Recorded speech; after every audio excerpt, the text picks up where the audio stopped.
صبح ناشتے کے بعد حسب معمول وٹھل اڈے چلا گیا۔ میں نے اسے نہیں ٹوکا کہ اب تو ہریا اور لچھو کا تیجا بھی ہو چکا ہے اور اڈے کے لوگوں نے کشتینی نوشادیوار سمجھ کے قبول کر لی ہے، تو اب وہاں جانے کی کیا ضرورت ہے؟ وٹھل کے چلے جانے پر میں لائبریری کی طرف نکل آیا۔ اس روز کتابوں میں میرا جی نہیں لگا، تاہم دیر تک مختلف کتابوں کے ابتدائی صفحات پڑھ کے انہیں واپس ان کی جگہ رکھتا رہا۔ دوپہر کے کھانے پر سب کے ساتھ زری بھی موجود تھی۔ چند لمحوں کے لیے وہ میٹھے چاول کی کاپ رکھنے میرے قریب آئی تو سرگوشی میں اتنا کہنے کا موقع مل گیا کہ مجھے اس سے کچھ بات کرنی ہے۔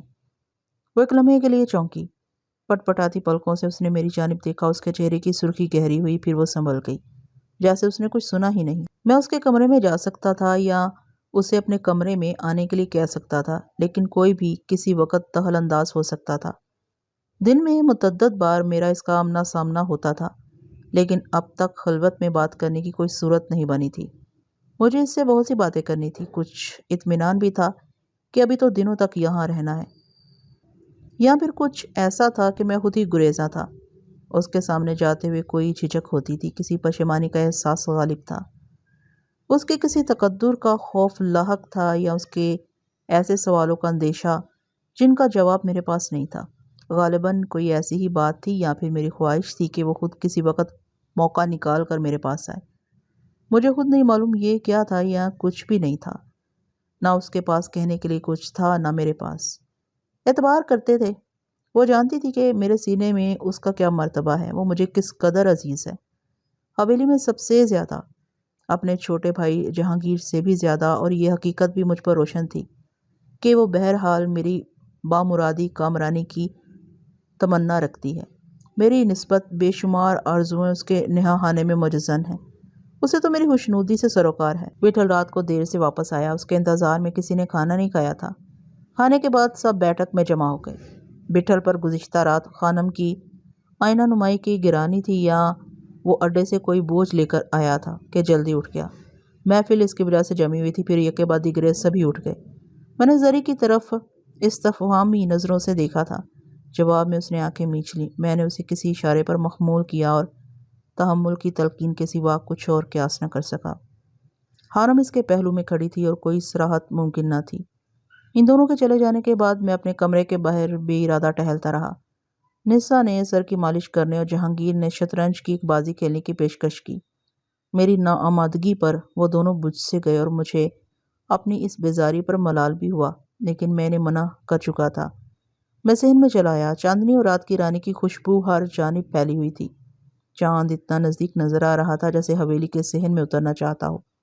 اس کے اطراف ستاروں کا جھرمٹ لگتا تھا جیسے آسمان میں موتی ٹنگے ہوں۔ اتنے چھوٹے چھوٹے تاروں کے درمیان اتنا بڑا چاند، خصوصاً 14ویں کا چاند، کچھ بہنگم سا معلوم ہوتا ہے۔ یا تو چاند کچھ چھوٹا ہوتا یا تارے کچھ بڑے ہوتے تو تناسب کی یہ کمی محسوس نہ ہوتی۔ لوگ کہتے ہیں چاندنی ہمیشہ پرسکون ہوتی ہے، نرم نرم، نازک نازک، دھیمی دھیمی، ہلکی ہلکی، شرمائی لجائی سی، بالکل دھوپ کی ضد۔ میں تو کہتا ہوں چاندنی میں کوئی اداسی چھپی ہوتی ہے۔ کچھ دیر بعد میرا تو جی ڈولنے لگتا تھا۔ میں جلد ہی اپنے کمرے میں آ گیا، مگر میں نے دروازہ کھلا اور کمرہ روشن رکھا۔ مجھے شبہ تھا زری آ سکتی ہے یا نہ بھی آئے، کیوں نہ میں ہی اس کے کمرے کا رخ کروں۔ پھر ایک اور خیال نے مجھے ارزدہ کیا، وہ یہاں آئے یا میں اس کے پاس جاؤں، دونوں صورتوں میں اس طرح رات کو چوری چھپے اس کا آنا یا میرا اس کی طرف جانا نامناسب لگتا ہے۔ کسی نے دیکھ لیا تو جانے کیسے کیسے گمان اس سادہ شعار کے دل میں نمو پائیں۔ بہتر یہی ہے کہ کل دن میں کسی وقت زری کو لائبریری میں آنے کے لیے کہوں، وہاں خاصا سکون ہوتا ہے۔ زری ایک ہوش مند لڑکی ہے، وہ خود بھی احتیاط کرے گی، البتہ وہ فکر مند خاصی ہوگی۔ آخر وہ کون سی بات ہے جس کی مخاطب صرف وہی ہے؟ جانے کیوں دیر تک اس کی آمد کا ایک موہوم سا امکان بھی میرے دماغ سے چمٹا رہا، اور آخر طرح طرح کی تعویلیں اس امکان یا خواہش یا امید پر غالب آ گئی، اور یوں مجھے کچھ قرار آ گیا۔ بے بسی بھی ایک طرح کا قرار ہے۔ میں نے بستر سے اٹھ کے دروازہ بند کیا اور آنکھیں بند کرنے کی کوشش کی، مگر نیند تو اپنی مرضی سے آتی ہے۔ بستر کے سرہانے رکھی ہوئی چھوٹی الماری میں سجے ہوئے رسالے اٹھا کے میں نے پڑھنے شروع کیے۔ سنا تھا مطالعہ بھی لوری کا کام دیتا ہے، یہ کلیہ بھی فضول ثابت ہوا۔ سارا اول و آخر دماغ ہی ہے۔ آنکھ کے کسی ایک جگہ مرکوز ہونے سے بصارت مراد نہیں ہے۔ کسی بلند صدا کی رسائی تبھی ممکن ہے جب دماغ متوجہ ہو، یا پھر آواز اتنی سحر انگیز، اتنی توانا اور منظر ایسا نادر یا حیران کن ہو کہ دماغ کو اپنی جانب کھینچ لے۔ لوگ دلکش تو کہتے ہیں، دماغ کش کیوں نہیں کہتے؟ میں ایک کے بعد ایک رسالہ الٹ پلٹ کے دیکھ رہا تھا اور کسی جگہ نظر ٹھہرتی ہی نہ تھی کہ کمرے کے باہر قدموں کی چاپ پر اٹھ کے بیٹھ گیا۔ چند لمحے اسی تذبذب میں گزرے کہ باہر جا کے دیکھوں۔ یکایک دروازے پر ہلکی دستک ہوئی اور میں اچھل سا پڑا۔ دروازہ بند تھا لیکن چٹخنی لگی ہوئی نہیں تھی۔ بستر سے اٹھ کے میں نے جلدی جلدی چپل پہنی اور لپک کے دروازے کا رخ کیا۔ مجھے یقین تھا وہ زری ہوگی اور اسے اپنے سامنے دیکھ کے مجھے یقین نہیں آ رہا تھا وہ کسی ملکہ یا شہزادی کی مانی دروازے کے پار کھڑی تھی۔ سر تپا نیلگوں لباس، نیلے دوپٹے میں اس کا گلابی شہابی رنگ دمک رہا تھا۔ میری آنکھیں چندھیا گئیں اور میں بت بنا اسے دیکھا کیا۔ سو تو نہیں گئے؟ وہ مترنم آواز میں دھیرے سے بولی۔ نہیں نہیں، ابھی کہاں۔ آؤ آؤ، اندر آؤ، میں نے بے ربطی سے کہا اور اسے اندر آنے کی جگہ دینے کے لیے ایک طرف ہٹ گیا۔ میں تو تمہارا انتظار کر رہا تھا اور سوچ رہا تھا کہ خود ہی تمہاری طرف میری آواز بھٹک رہی تھی۔ وہ آہستہ قدموں سے اندر آئی۔ میں نے آج آنے کو کب کہا تھا؟ وہ کھنکتی آواز میں بولی۔ نہیں کہا تھا، مگر مجھے تمہارا انتظار تھا۔ میں نے کرسی کھینچ کے مسہری کے سامنے کر دی۔ اچھا ہوا تم آ گئی، میں کہیں باہر سے نہیں آئی ہوں، اس نے شگفتگی سے کہا۔ معلوم ہے یہیں سے آئی ہو، لیکن فاصلے مقامات ہی سے طے نہیں ہوتے۔ اس نے نگاہیں اٹھائی تھیں کہ پھر جھکا لی۔ اتنے دن ہو گئے تم سے کوئی بات ہی نہیں ہو پائی، میں نے امڑتی آواز میں کہا۔ میں تو ہر وقت موجود تھی، لیکن اور لوگ بھی تو تھے۔ کوئی ایسی بات تھی کیا؟ اس کی آنکھیں جگنوں کی طرح جلنے بجھنے لگی۔ نہیں، ایسی کوئی خاص بات نہیں، میں نے شانے اچکا کے کہا۔ بس یوں ہی تم سے پوچھنا تھا، اتنے دن تم کیسی رہیں؟ کوئی پریشانی تو نہیں ہوئی؟ تمہاری باتیں، تمہاری اپنی باتیں، بس یہی کچھ؟ میں نے بہت اچھا وقت گزارا۔ اس کی سادگی میں ایک عجیب تیکھا پن تھا۔ یہاں کسی چیز کی کمی نہیں، اور کیا چاہیے؟ پھر بھی لیکن ٹھیک ہے، تم میں سے کیوں کچھ کہو گی؟ کچھ ہو تو بتایا جائے، وہ مسکراتے ہوئے بولی۔ تم کیا محسوس کرتے ہو؟ بظاہر تو واقعی کچھ نہیں ہے، میں بھی دیکھ رہا ہوں، مگر مجھ سے کہا نہ جا سکا۔ مگر کیا؟ وہ تجسس سے بولی۔ مگر کچھ نہیں، مجھے تو یہ سب دیکھ کے رشک آتا ہے۔ وہ سچ تو یہ ہے، ایک دھڑکا سا لگا رہتا ہے۔ نظر کا میں قائل نہیں، لیکن کچھ بھی اچانک ہو جاتا ہے۔ میرا تو اب اعتبار ہی اٹھتا جا رہا ہے۔ سفر میں ایسے ایسے لوگوں سے واسطہ پڑتا ہے کہ کیا بتاؤں، وہ آدمی کے بہت روپ دیکھے ہیں۔ گرگٹ کو لوگ کہتے ہیں، یہ آدمی تو پل پل میں رنگ بدلتا ہے۔ کوئی نئی بات تو نہیں؟ ہاں، نئی تو نہیں، مگر ہر بار دکھ پہنچاتی ہے۔ زیادہ توقع ہی نہ کی جائے۔ اس کی آواز کھوسی گئی۔ یہ بھی آسان کام نہیں، واسطہ تو صبح شام انہی انسانوں سے پڑتا ہے، طرح طرح کے لوگوں سے، اور بار بار چوک ہو جاتی ہے۔ مگر دنیا ایسی بری بھی نہیں ہے۔ ہاں، کہتے ہیں کہ ابھی پھول کھلنے بند نہیں ہوئے، صبح ہوتی ہے اور روز سورج نکلتا ہے، خزاں کے بعد بہار بھی آتی ہے۔ میں نے خود کو روکا، کہیں میں اول فول تو نہیں بک رہا ہوں۔ میں نے منتشر لہجے میں کہا، میری مراد ہے بے شک ابھی سارے لوگ خراب نہیں ہوئے، اور جو کہا جاتا ہے یہ دنیا انہی کے دم سے جاری ہے، اور ان میں سے ایک تم بھی ہو۔ کبھی میں سوچتا ہوں تم کیا ہو؟ کرسی پر اس کا سراپا متلاطم سا ہو گیا۔ میں کیا ہوں؟ تم ایک مثال ہو۔ یہی کچھ کہنے کے لیے تم نے مجھے بلایا ہے؟ اس نے سر جھٹکا اور آنکھیں بند کر لیں، پھر کسی قدر کترا کے بولی، خدا کے لیے کوئی اور بات کرو، ایسا مت کہو۔ ٹھیک ہے، نہیں کہتا، مگر ہے تو یہ ایک واقعہ۔ تم نے تو ایک اور بات ثابت کی ہے۔ میں دیکھتا ہوں تم کیسی حاکم ہو، بے تاج بے تخت کی حاکم۔ کسی جگہ کبھی پڑھا تھا، سب سے بڑا حاکم اعلیٰ اوصاف والا ہوتا ہے۔ اس حاکم سے بڑا جو تخت نشین ہوتا ہے اور حکم صادر کرتا رہتا ہے، مگر جس کے ہاں مسلسل انکسار، مسلسل ایثار، اس پر لوگ دیوانہ وار نثار ہوتے ہیں۔ یہاں سبھی دل و جان سے تمہاری عزت کرتے ہیں۔ یہ مرتبہ تمہیں یوں ہی حاصل نہیں ہوا، یہ کسی حادثے اور زور و زر سے نہیں، یہ تمہیں تمہارے کمال سلوک سے ملا ہے۔ حاکمیت کا یہ پہلو بھی خوب ہے۔ وہ سر جھکائے انگلیوں میں آنچل مروڑ رہی تھی۔ میں نے بے ترتیبی سے پوچھا، کیوں؟ کیا میں کچھ غلط کہہ رہا ہوں؟ کیا کہوں؟ اس کی آنکھوں میں شوخی بھر گئی۔ معلوم ہوتا ہے گزشتہ سفر میں زور بیاں کی اچھی مشق کی ہے۔ تم میں سے کچھ بھی کہو، لیکن میں جانتا ہوں، میں مطمئن ہوں کہ میں سچ بول رہا ہوں۔ تمہیں جھوٹ بولنا آتا بھی نہیں، تم شاید جھوٹ بول ہی نہیں سکتے۔ اس کے لہجے میں تصنع کی رمق نہیں تھی۔ کہنے لگی، لیکن لازم نہیں تمہارے اندازے اور قیاس اور تمہاری تعبیریں درست بھی ہوں۔ میرا سوچا ہوا غلط ہو سکتا ہے، مگر میرا دیکھا ہوا تو… اب جانے بھی دو۔ اس نے مجھے بات پوری نہیں کرنے دی اور چمکتی آواز میں بولی، تم اپنی کہو۔ یہ بتاؤ سفر کیسا رہا؟ آپ کے تو بہت دن ہو گئے۔ ہاں، دن تو بہت ہو گئے، لمبی ردات ہے۔ میری آواز میں یہ حیثیت اتر کر آئی۔ لیکن ایک بات کہوں، ہم کبھی تم سے غافل نہیں رہے، نہ میں نہ وٹھل بھائی۔ تم ہمیں یاد آتی رہیں، بہت یاد آتی رہیں۔ مجھے معلوم ہے۔ اس کے رخساروں پر شفق چھا گئی۔ خبر ہے آسنسول میں وٹھل بھائی آگے سفر کے لیے تیار تھے۔ میں نے ضد کی کہ فیض آباد چلو، زری کیا کہتی ہوگی۔ بہت مشکل سے وہ آمادہ ہوئے۔ بابا بتا رہے تھے، اس کی آواز لہرانے لگی، اور ایک لحظہ توقف کے بعد وہ کسی قدر ناز سے بولی، ہو سکے تو تفصیل سے بتاؤ، کہاں کہاں جانا ہوا اور کس حد تک۔ وہ شاید کامیابی کے بارے میں پوچھنا چاہتی تھی کہ میرے اب گینے کے خیال سے رکی اور جھجک کے کہنے لگی، اتنے عرصے میں تو ایک دنیا گھوم لی ہوگی۔ کہاں، یہ دنیا بہت بڑی ہے، پھر بھی بس گھومتے رہے، آج یہاں کل وہاں، صبح کہیں شام کہیں۔ اب تو شہروں بستیوں کے نام بھی یاد نہیں رہے، تفصیل سے بتانا شروع کیا تو صبح ہو جائے گی۔ پھر کیا ہوا؟ رات اپنی ہے۔ رات تو اپنی ہے، مگر اسے کیوں اذیت سے دوچار کیا جائے؟ میں جاننا چاہتی ہوں، وہ بے کلی سے بولی۔ اس کے اصرار پر میں نے شکستہ آواز میں کہا، کیا کرو گی جان کے؟ میں نے آگے کچھ کہنا چاہا تھا کہ اس نے مجھے روک دیا۔ کہو تو چائے یا قہوہ بنا کے لے آؤں؟ کسی اور چیز کی ضرورت ہو تو بتاؤ، خشک میوہ یا گلوری وغیرہ؟ کسی چیز کی خواہش نہیں، بس تم یہیں بیٹھی رہو، ایسے ہی۔ وہ ہمتن گوش تھی، مجھے بیتا ہوا دہرانے سے الجھن ہوتی تھی، لیکن اس کے اضطراب امیز اشتیاق سے مجھے پسپا ہونا ہی پڑا، گزرا ہوا بکھرا ہوا حال سمیٹنے میں۔ میں نے کچھ تامل کیا، اسے بہت بےتابی تھی۔ مجھے گم دیکھ کے بچوں کے سے انداز میں اس نے مجھے ٹوکا، کہاں کھو گئے؟ کہیں نہیں، میں نے چونک کے کہا، سوچتا ہوں کہاں سے شروع کروں۔ میں بتاؤں؟ وہ ہمک کے بولی، یہاں سے بمبئی جاتے ہوئے تم ایک پہر کے لیے مراد آباد ٹھہر گئے تھے، وہاں سے حیدرآباد چلے گئے۔ ظاہر ہے مراد آباد سے بمبئی جانے کے بجائے حیدرآباد کا سفر کرنے کی کوئی بڑی وجہ ہی ہو سکتی ہے۔ وہ تو اب پرانی بات ہو گئی، میرے لیے سب کچھ نیا ہوگا۔ کچھ مجھے معلوم ہے، کچھ اندازہ ہے، لیکن تمہاری زبانی تو… وہ تجسس سے بولی، وہ اصل بھی ہوگا اور نیا بھی، اور مجھے معلوم ہی کتنا ہے۔ ابتدا میں میری زبان اٹک رہی تھی کہ کیا بتاؤں کیا نہیں، لیکن سننے والے کا انہماک کہنے والے کے لیے ترغیب کا درجہ رکھتا ہے۔ بعد میں خود پر منکشف ہوا کہ اپنے حبس سے نجات پانے کے لیے مجھے اس جیسے کسی سامع کی ضرورت تھی۔ دردمند سامع بھی کسی مسیحا کے مانند ہوتا ہے، زور کلام شوق سماعت سے مشروط ہے۔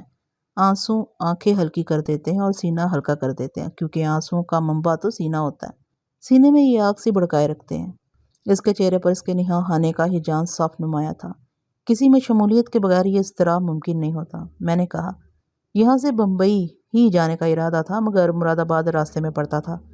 میں نے سوچا یہاں سے گزر رہے ہیں تو کیوں نہ شہر جا کے ایک بار اور مولوی صاحب کے بارے میں پوچھ آئیں، پھر نامعلوم کب اس طرف آنا ہو۔ راستہ کھوٹا کرنے کا نتیجہ کچھ بہتر ہی نکلا۔ معلوم ہوا مولوی صاحب اس دوران مراد آباد آئے تھے، مسافر خانے کے روز نامچے میں ان کا پتہ درج تھا۔ میرے التجا پر پیرو بھائی بمبئی جانے کی بجائے حیدرآباد چلنے پر آمادہ ہو گئے۔ گو ابا جان کو جلد سے جلد بمبئی پہنچنے اور اپنے بیٹے اور بیٹیوں سے ملنے کی بڑی بے چینی تھی، لیکن وہ بھی تیار ہو گئے۔ دلی کے بعد میں نے ریل میں کولکتہ جیل کے جیلر صاحب کی لڑکی سونیا کے واقعے سے اجتناب کیا۔ زری شاید اس سانحے کی متحمل نہ ہوتی، یا شاید مجھے میں اس کے آداب بیان کی ہمت نہیں تھی۔ میں نے اسے بتایا حیدرآباد میں ابا جان کو ہوٹل میں ٹھہرا کے میں نے اور پیرو بھائی نے اس پتے پر پہنچنے میں کوئی تاخیر نہیں کی جو ہمیں مراد آباد کے مسافر خانے کے روز نامچے سے ملا تھا۔ وہ ایک مہذب نواب ثروت یار کی عالیشان کوٹھی تھی، بہت زیب و زینت تھی اس کی، مگر مولوی صاحب کچھ عرصے پہلے وہاں سے جا چکے تھے۔ نواب نے بتایا کہ وہ جلدی واپس آنے کا کہہ گئے تھے، لیکن جانے کیوں آئے نہیں۔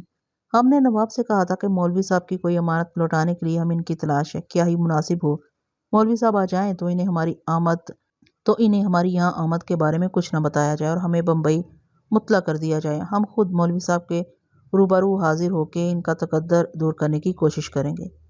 نواب سے وعدہ لے کے ہم رخصت ہو گئے۔ حیدرآباد میں اب ہمارا کوئی کام نہیں رہا تھا، لیکن ایک مقام پر اچانک کچھ لوگ ہمارے آڑے آ گئے۔ تلخ کلامی سے بات ہاتھا پائی تک جا پہنچی، نتیجے میں پولیس آ گئی اور ہمیں حوالات میں بند کر دیا گیا۔ زری کی آنکھیں پھیل گئیں، اس طرح کیسے؟ یہ تو بڑی زیادتی ہے۔ ہاں، ان کا ہمارے راستے میں مزاحم ہونا دانستہ تھا۔ ان کا مقصد ہمیں کسی طور حوالات پہنچانا تھا، یہ سازش کا حصہ تھا۔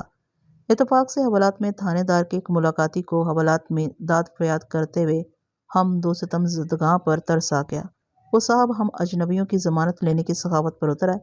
ہم ان کے ممنون احسان تھے، جب انہوں نے ہماری تواضع کے لیے اپنے گھر چلنے کی درخواست کی تو ظاہر ہے ہم منع نہ کر سکے۔ ہمارے سان و گمان میں نہیں تھا کہ یہ کوئی اتفاق نہیں ہے۔ اس شخص نے ایک بہت بڑے نواب جہاں تاب کی عظیم الشان حویلی میں لے جا کے ہمیں نواب صاحب کے سامنے پیش کر دیا۔ نواب نے ہمیں خانم آپی کے کوائف بتانے کے لیے مجبور کیا۔ ہمارے انکار پر ہمیں حویلی کے کمرے میں محبوس کر دیا۔ پہرے دار بٹھا دیے گئے۔ ہم نواب کو خانم آپی کے بارے میں کیسے کچھ بتا سکتے تھے؟ اس کے چھوٹے بھائی نواب عالم تاب کو خانم آپی کی حیدرآباد سے ہجرت، ان کی جدائی بہت شاق گزری تھی۔ بہت عرصے سے وہ بستر نشین تھا، مگر کیا؟ میں نے رک کے زری سے پوچھا، تمہیں آپی نے کچھ نہیں بتایا؟ کسی قدر۔ میں نے خود تفصیل میں جانا مناسب نہیں سمجھا۔ کچھ اندازہ ہو گیا تھا کہ آپی کے لیے ذکر تکلیف دہ ہو سکتا ہے، وہ ہچکچاتے ہوئے بولی۔ بس ہم اپنے طور پر وہاں سے رہائی کے لیے ہاتھ پاؤں مارتے رہے، پہرا ساتھ تھا۔ ایک روز نواب عالم تاب کی بیگم اور بہن جرأت کر کے حویلی کے آداب بالائے طاق رکھ کے خادموں کو کسی طرح آرام کر کے چھپتی چھپاتی ہم تک پہنچ گئیں۔ وہ نہایت شائستہ، نفیس طبع اور نازک اندام خواتین تھیں۔ انہوں نے بہت عاجزی کی، بڑی محنتیں کی۔ ایک نے اپنے شوہر، دوسری نے اپنے بھائی کی زندگی کی بھیک مانگی، خدا کے واسطے دیے۔ کہنے لگی کہ خانم ہی ان کے جاں بلب شوہر اور بھائی کا مداوا ہے، ہم ان کے حال پر رحم کریں۔ ان کی آہوازاری نے ہمیں بہت ارزدہ کیا۔ ہم نے ان سے کہا کہ یہاں سے آزاد ہونے کے بعد ہی ہم کچھ کر سکتے ہیں، پہلے تو ہمیں خانم سے بات کرنی ہوگی، یوں ہم خانم کا پتہ نہیں بتا سکتے۔ اس قید و بند میں کئی روز گزر گئے۔ نواب طرح طرح سے ہم پر زور ڈالتا، ہمارا حوصلہ آزماتا رہا۔ پھر ایک دن ہمارے ذہن میں ایک تدبیر آئی۔ ہم نے بڑے نواب سے ملنے کی خواہش ظاہر کی، گویا پہرے داروں کو سپر ڈالنے کا تاثر دیا۔ نواب کے پاس جا کے ہم نے تخلیہ کا مطالبہ کیا، وہ بمشکل راضی ہوا۔ تخلیہ ہوتے پیرو بھائی نے باوجلد اسے قابو میں کیا اور باہر سے پہرے دار آیا تو میں نے اس کی بندوق کے ساتھ نواب کو اپنے حصار میں لیے۔ اس کی موٹر میں ہم حویلی سے دور ہوتے گئے اور ایک محفوظ جگہ پہنچ کے ہم نے نواب سے ہاتھ اٹھا لیا اور موٹر سے اتر گئے۔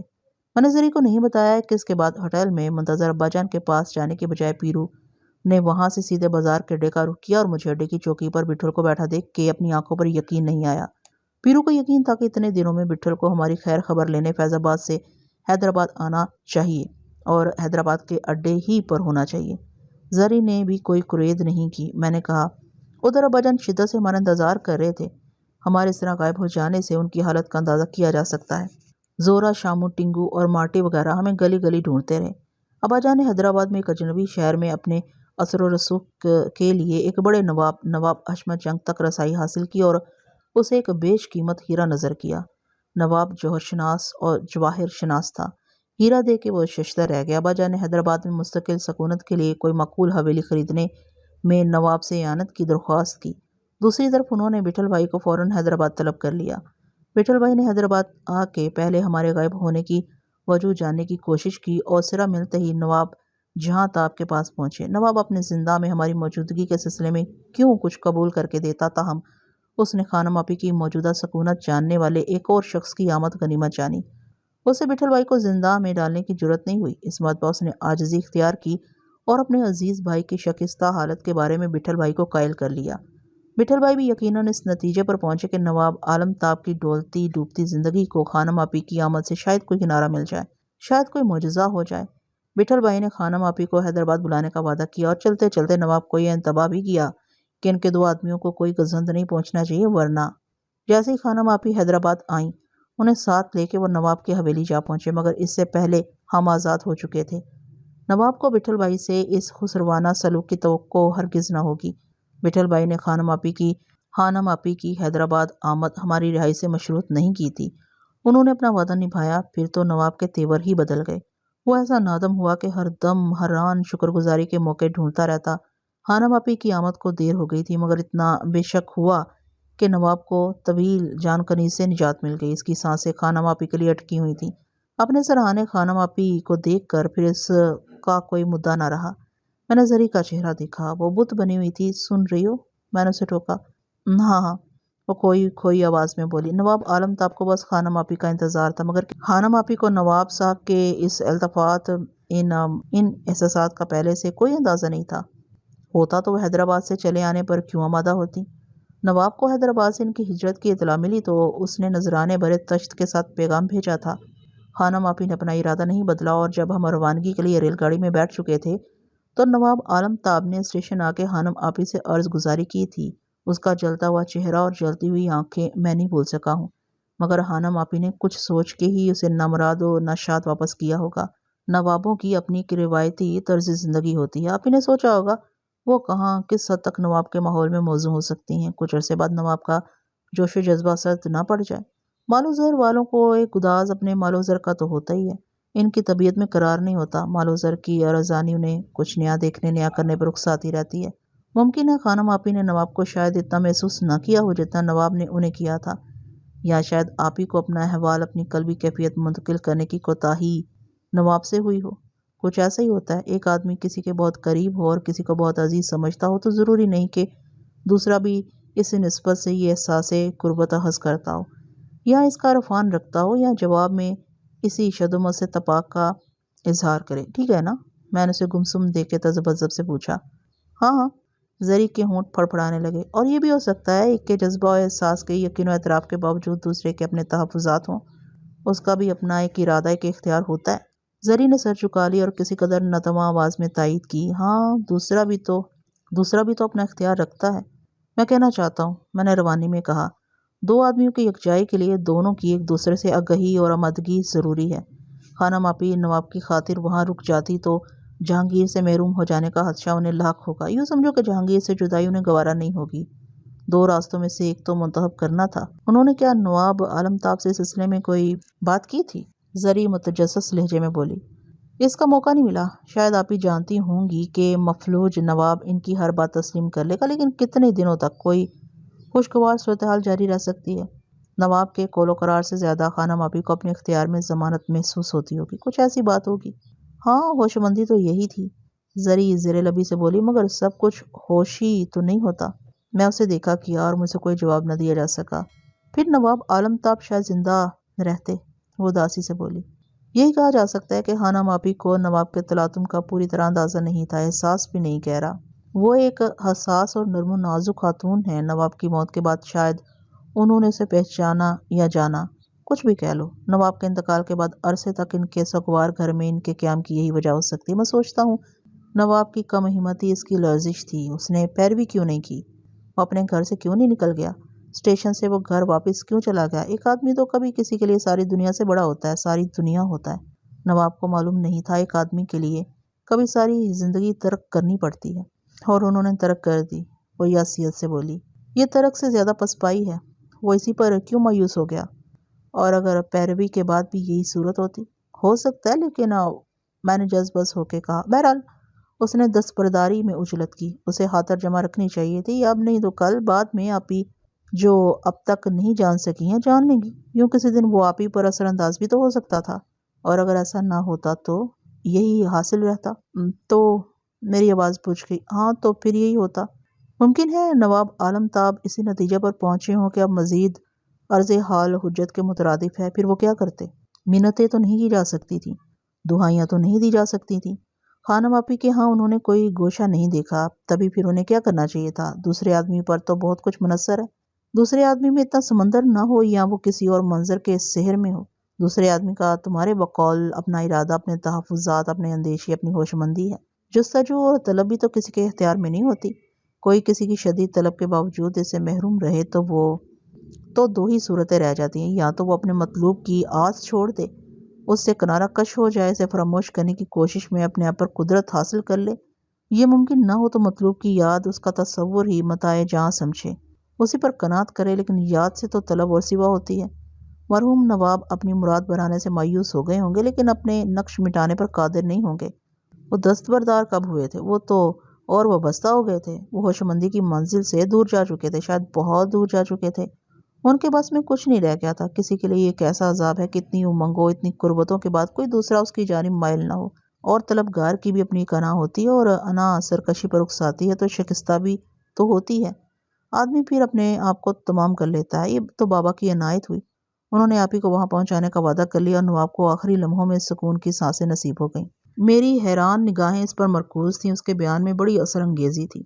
زری کی سوجھ بوجھ کا میں کیا سبھی قائل تھے، لیکن یہ نکتہ فریں کلام، یہ شدت اظہار، یہ درد مندی اور دل سوزی، ان معاملات میں اس کی نظر اتنی گہری اور تیز ہے، اس کا مجھے علم نہیں تھا۔ لگتا تھا اس نے گزشتہ عرصے میں کثرت سے مطالعہ کیا ہے۔ مطالعہ دریچے کھولتا، سمتیں روشن کرتا ہے۔ وہ چار دیواری میں مقید رہتی تھی، مگر کتابوں سے کچھ کم مشاہدہ نہیں ہوتا، اور مشاہدے کے لیے جستجو اور فکر بھی تو لازم ہے۔ مجھے اس پر رشک آ رہا تھا۔ مجھے رما یاد آئی۔ وہ بھی ایسی فکر آفریں باتیں کرتی تھی، اور ہاں، جولین بھی۔ اپنے چہرے پر میری کھوبی ہوئی نگاہوں سے وہ سمٹنے لگی اور کچھ شرما سی گئی۔ اس کا چہرہ لال ہو گیا۔ شاید تم ہی ٹھیک کہہ رہی ہو، میں نے بے قراری سے کہا۔ تم تو کمال ہے۔ اس نے موضوع بدل دیا اور رک کے بولی، پھر کیا ہوا؟ نواب عالمتاب کے انتقال کے بعد پھر ہم کئی دن تک اس کے گھر مہمان رہے۔ نواب جہاں تاب نے ہمیں بااصرار روک لیا تھا، پھر وہاں سے ہم نواب احمد جان کے توسط سے ابا جان کی خریدی ہوئی حویلی میں منتقل ہو گئے۔ حویلی کیا تھی؟ کوئی محل تھا۔ نواب احمد جنگ ابا جان کا والد شیدا ہو چکا تھا۔ اس نے لال و جواہر کے دل دادا اپنے ہم مشرب نوابوں کو ابا جان کے نظر کیے ہوئے ہیرے کا دیدار کرایا تو سبھی دنگ رہ گئے۔ طرح طرح کے عمرا روسا ابا جان کے پاس نوادر کی امید میں آئے اور کسی نے ابا جان کی معذرت قبول نہیں کی۔ ایک رات انہی میں سے ایک جنونی نے ابا جان کی نو خرید حویلی میں شب خون مارا۔ مسلح آدمیوں کا دستہ دیواریں پھاند کے اندر گھس آیا اور ہم سب کو گھیر لیا گیا۔ ان کا ایک ہی مطالبہ تھا کہ ہم اپنا جواہر کا خزانہ ان پر ظاہر کر دیں۔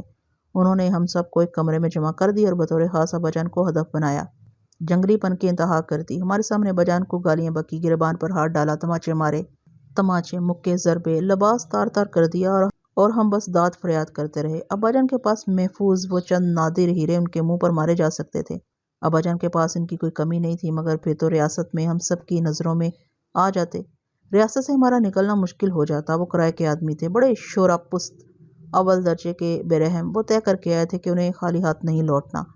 وہ ہمیں سنبھلنے، کچھ سوچنے سمجھنے کا موقع ہی نہیں دے رہے تھے۔ ہم سبھی نے اپنی اپنی کوشش کی، پھر کانتے سے ضبط نہیں ہوا۔ اس نے خود کو داؤ پر لگا دیا، سرغنہ کے سامنے جا کے کھڑا ہو گیا، الجھ پڑا۔ اس جرأت کی اسے قیمت ادا کرنی پڑی۔ انہوں نے اسے بری طرح مارا اور اپنے چند آدمیوں کو حکم دیا کہ اسے کمرے سے لے جائیں۔ کانتے نے انہیں کچھ ایسا تاثر بھی دیا تھا کہ وہ حویلی میں چھپے ہوئے ہیروں کی جگہ آشکار کر سکتا ہے۔ دھکیلتے مارتے پیٹتے ہوئے 4 آدمی کانتے کو کمرے سے لے گئے۔ ان کی تعداد اس طرح کچھ کم ہو گئی تھی، 24 کی نفری تھی۔ کچھ باہر پہرا دے رہے تھے، کچھ مختلف کمروں کی تلاشی میں مصروف تھے۔ کانتے کے چلے جانے کے بعد ہم نے آپسی اختلاف کی شوشہ درازی کی۔ بظاہر بٹھل بھائی اور پیرو بھائی میں ٹھن گئی۔ سرغنہ نے بٹھل کو تماچا مارا۔ پیرو بھائی نے ہیرے افشا کرنے کی آمادگی ظاہر کر دی تھی اور بٹھل بھائی انہیں سرزنش کر رہے تھے۔ جیسے ہی سرغنہ پیرو بھائی کے مقابلہ آیا، انہوں نے یکایک پینترا بدل کے نہایت مشاقی اور پھرتی سے اسے جکڑ لیا۔ یہ منظر دیکھ کر سرغنہ کے ساتھی بدحواسی میں پیرو بھائی کی طرف دوڑ پڑے اور ہمیں اس لمحے کی رعایت مل گئی جس کے ہم سب منتظر تھے۔ وہ رات قیامت کی رات تھی۔ بٹھل اور پیرو بھائی، شامو، جمرو، ٹنگو، ماٹی، زورا اور میں، ہم نے ان سے ہتھیار چھین لیے۔ ادھر دوسرے کمرے میں کانتے ان کے 4 آدمی بے بس کر چکا تھا، مگر اس کوشش میں خود کانتے بری طرح زخمی ہو چکا تھا۔ ان ڈاکوؤں، حملہ آوروں کو جان سے مار دینے کی بجائے ہم نے انہیں بھاگنے پر مجبور کر دیا۔ ان کی بندوقیں نکارہ کر کے انہیں لوٹا دی اور ان سے یہ بھی معلوم نہیں کیا کہ انہیں پتھروں کے کس دیوانے نے بھیجا تھا۔ اس میں کیا مصلحت تھی؟ زری تعجب سے بولی۔ ہمیں ریاست سے کسی طور بعافیت نکل جانا تھا، مزید کسی بکھیڑے میں پڑے بغیر۔ ہماری ذرا سی نادانی سے پولیس کی دخل اندازی ہو جاتی، ابا جان کی حویلی مرکز نگاہ بن جاتی۔ اور جانتی ہو ہم نے ان وحشیوں سے کیوں یہ جاننے کی کوشش نہیں کی کہ وہ کس ذی حیثیت شخص کے فرستادہ ہیں؟ میں سمجھ گئی، وہ تیزی سے بولی۔ یہی پردہ پوشی بہتر تھی۔ وہ شخص زچ ہو کے یا منتشر ہو کے یا اشتعال میں آ کے اپنی رسوائی سے بچنے کے لیے کوئی بھی قدم اٹھا سکتا تھا اور تمہارے راستے کی رکاوٹ بن سکتا تھا، اور یوں مزید پیچیدگی پیدا ہو سکتی تھی۔ یہی نا؟ بالکل بالکل، میں نے اضطراری لہجے میں کہا، یہی بات تھی۔ اور پھر ہم نے حیدرآباد سے روانگی میں بہت اجلت کی، لیکن پیرو بھائی نے ایک بار پھر نواب ثروت یار سے مل لینا مناسب سمجھا۔ زری کچھ مستعد ہوگی اور پلکیں پٹ پٹاتے ہوئے بولی، میں یہی پوچھنا چاہتی تھی۔ میرا تو وہاں جانے کا کوئی ارادہ نہیں تھا، پیرو بھائی نے مجھے بتایا بھی نہیں، بس چل پڑے۔ مجھے تو اس وقت معلوم ہوا جب ہم نواب ثروت یار کے محلے حمایت نگر میں داخل ہوئے۔ اتنی جلدی ہمیں دوبارہ دیکھ کے نواب حیران ہوا۔ ہم نے اسے بتایا کہ ابھی ہم حیدرآباد ہی میں تھے۔ اس نے ٹھنڈی سانس بھری اور کہنے لگا کہ اسے اتفاق کہیے، آپ لوگوں نے یہاں آنے میں کچھ دیر کر دی۔ اس دوران مولوی صاحب آئے تھے، وہ کچھ پریشان سے تھے اور حیدرآباد میں مستقل قیام کے لیے کوئی چھوٹا سا مکان حاصل کرنا چاہتے تھے۔ نواب کی درخواست پر جب تک کسی معقول مکان کا بندوبست نہیں ہو جاتا وہ اس کے گھر قیام کریں، مولوی صاحب راضی ہو گئے۔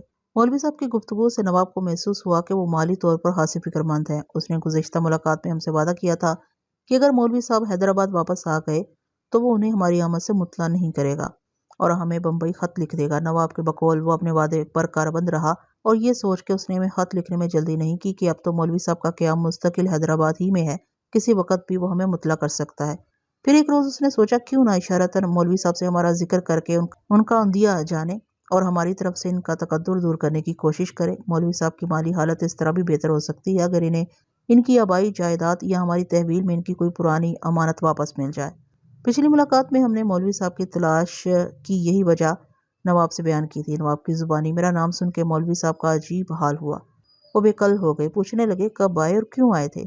نواب ثروت یار نے تحمل سے ہماری آمد کی رودات سنی کہ کہاں سے ہمیں مولوی صاحب کا پتہ ملا، ہم ان کے لیے کتنے مضطرب تھے، اور ہم نواب کو بمبئی کا پتہ دے گئے ہیں۔ نواب نے مولوی صاحب سے پوچھا اجازت ہو تو ہمیں بمبئی مطلع کر دیا جائے، کیا حرج ہے؟ ایک بار ان سے مل لیجیے اور کوئی خطا ہو گئی ہو تو معاف کر دیجیے۔ نواب نے ہماری بڑی سفارش کی۔ جواب میں مولوی صاحب نے کہا کہ ہمارا پتہ انہیں دے دیا جائے، ابھی دماغ حاضر نہیں ہے، کسی مناسب وقت ہم سے رابطہ کر لیا جائے گا۔ نواب پھر کیا کہتا، چپ ہو گیا۔ رات کے کھانے پر نواب سے مولوی صاحب کی ملاقات ہوئی تو مولوی صاحب نے ہمارا پتہ طلب نہیں کیا۔ دوسرے دن نواب اپنے کسی ہندو دوست کی شادی میں حیدرآباد سے ملحق شہر سکندرآباد چلا گیا تھا کہ مولوی صاحب کسی ملازم یا کر کے کسی فرد کو بتائے بغیر وہاں سے رخصت ہو گئے۔ مولوی صاحب کے اس طرح روپوش ہو جانے سے نواب بہت غمزدہ تھا، کہنے لگا وہ سمجھنے سے قاصر ہے، آخر اس کی کون سی بات مولوی صاحب کو گرا گزر گئی۔ اس نے بتایا کہ اس کی والدہ کو کورا اتنی پسند آئی تھی کہ وہ مولوی صاحب سے نواب اور کورا کے رشتے کی خواہش کا اظہار کیے بغیر نہ رہ سکی۔ اس کی ماں کا خیال تھا کہ ممکن ہے مولوی صاحب ایک نوجوان بیٹی کی ذمہ داری کی وجہ سے متفکر ہوں، اس طرح ان کا بوجھ ہلکا ہو جائے گا اور ایک ماں کو اپنی پسند کی بہو مل جائے گی۔ میں نے نواب کو نہیں بتایا کہ یہ بات نہیں تھی۔ مولوی صاحب کو نواب ثروت یار جیسے ذی وقار وجیح اور عالی نسب شخص سے کورا کا رشتہ منظور نہیں تھا تو وہ 20 عذر کر سکتے تھے، سوچنے کے لیے وقت طلب کر سکتے تھے، شاید کوئی بھی فوراً ہاں نہیں کر دیتا۔ مولوی صاحب تو میری وجہ سے کہ کہیں نواب ثروت یار کے قیام کے دوران میں نہ پہنچ جاؤں فوراً وہاں سے چلے گئے یا فرار ہو گئے۔ میری آواز گھٹ گئی۔ مگر کیوں؟ زری بے چینی سے بولی۔